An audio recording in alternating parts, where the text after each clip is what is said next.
Angikubingelele ngikwamukele yona ngichannel igama ngoxolani nokwakwankosi kanti abaningi bangazi ngopastor weningi. Ngiyathemba ukuthi ihamba kahle ku relationship yakho, yonke into ihamba kahle nasemshadweni. Kanti uma ngikuthi kuneyinkinga ngisabi ngihlanganise lapha into eziwu-10 make amasu awu-10 engakulekeleli kutheni ke ukwazi ukuthi ke uxazulule iyinkinga kulo mshado wakho. Futhi angikuveze ukuthi ke uyazi ukuthi mase ngena relationship noma sisemshadweni singena einkingeni esuke singacabanga ukuthi yodinga umsebenzi ongakanani noma umfutho ongakanani noma effort engakanani ukuthi sikwazi ukuphumelela lezo nkinga lezo. Kanti ke angikusho ukuthi futhi i-relationship noma umshado uyafana nendlu nje, ngoba indlu kuzihlezi ibukeka, ihlezi kwenziwa ama-renovations every now and then to keep the image yendlu isesimeni is right. So now umshado wakho ukuze ube right ne-relationship yakho ube right ufuna njalo ngaso sonke isikhathi uhluthu wenza ama-review to check ukuthi isahamba kahle yini, mangahambi kahle ukwazi ukulungisa izinto. Kanti ke i-point number 1 efanele ke uyenze ukuze umshado wakho ukwazi ukusurvive, surround yourself with people abakuma-healthy relationships. Lokho kuyokusiza. Uyazi ukuthi inkinga eningi zivela kubantu esuke sisondele nabo, imindeni, abangani njalo njalo. Kodwa ke uma uziwena uyihlanganisa noma uqhamanisa umshado nabantu abasemshadweni noma nabantu abayibona bezoshadela ngabavela wisho umshado, lokho kuyokwenza ukuthi kube lula ukuthi udile neyinkinga other than to spend most of the time nabantu aba-negative. So lokho kusiza ukuthi iqine relationship yakho.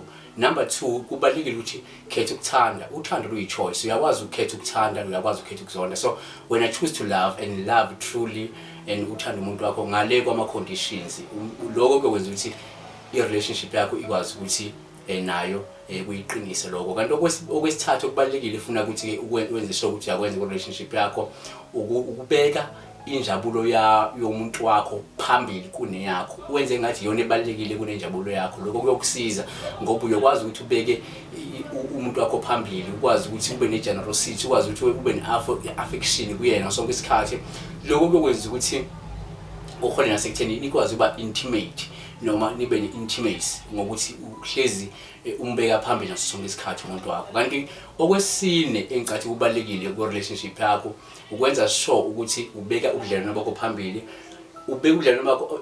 Into esha abantu abaningi bathatha baspend isikhathi esiningi emsebenzini, baspend isikhathi esiningi kuma-business, baspend isikhathi esiningi kwezinye izinto kune-relationship. They don't invest most of their time kuma-relationship. So lokho kuyayilimaza relationship. So wena make it sure ukuthi uyibeka i-relationship yakho nomshado wakho phambi kwako konke.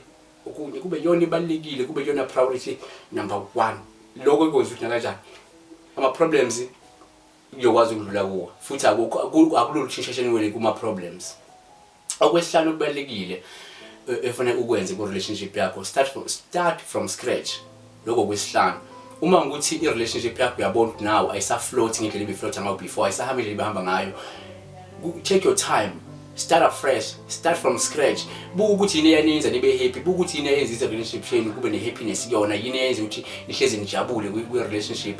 Ubuyele ku-implement lezo zinto lezo ezazinenza nibe happy to revive that spirit se-happiness among yourself as a couple or kinina njengabantu esuke bethandana.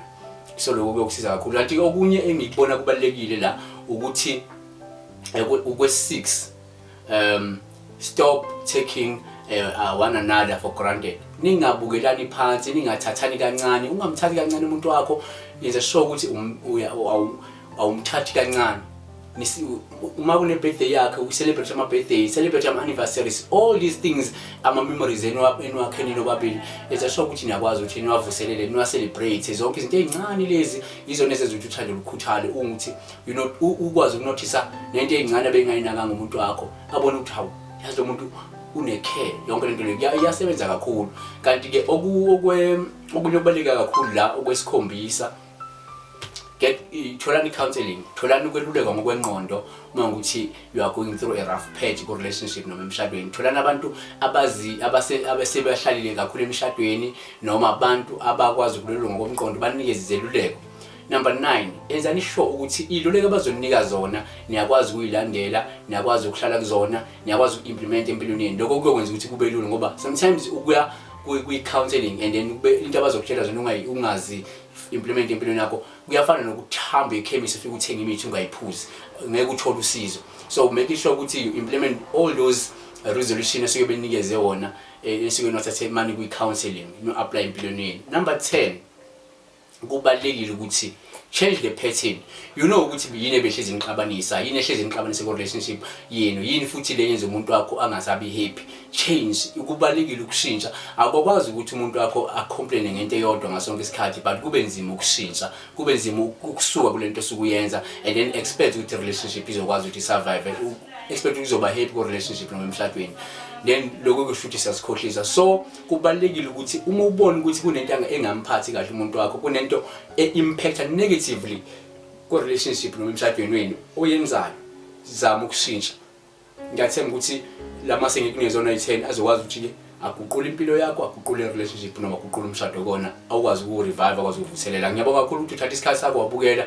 Ungakhohlwa ukusubscribe lapha kule channel and refer the channel nakwabanye abantu. Mawukuthi uyafuna ukuthi si-engage mina nawe, ngihithe lapha ku comment box noma ngizoyishiya email address yami ongakwazi ukuthi directly ukwazi ukungikhuluma sikhulume. Kanti if unama suggestion noma imibono, don't hesitate to hit me kule comment box. Sixoxe, uthando yona into ebalekile, yona into efanele se-evaluation more than anything else. Nemshado esikuyo sikwenze senze sure noma seziqiniseka ukuthi siyayihlonipha futhi senza sure ukuthi iyasebenza ukuze ihlezi kumnandi yona. Ngiyabonga kakhulu. Oyifisela kona okuhle uNkulunkulu akunikeze kona njengoba kunjalo.